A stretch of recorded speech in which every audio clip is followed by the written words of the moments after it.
الامر اللي قاعد يمس هويتنا الوطنيه.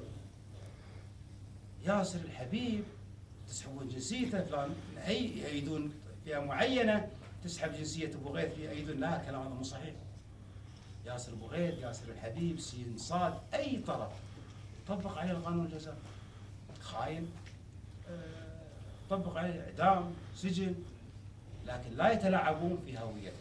يمكن احنا نختلف حتى عبد الحميد الشتي، احنا نختلف مع كثير، لكن اللي اذا تقبل اليوم على طرف باكر يصير عليك. فانا رسالتي حق الناس المؤيدين لجعل هذا الملف بحوزه وزير الداخليه، ترى اليوم انت مرضي عنه، لكن باكر تختلف الامور وراح يسحب مازن الجراح، لان مازن كلامه واضح، معيار مازن الجراح واضح. وللاسف ان ما حد تصدى لهالتصريح.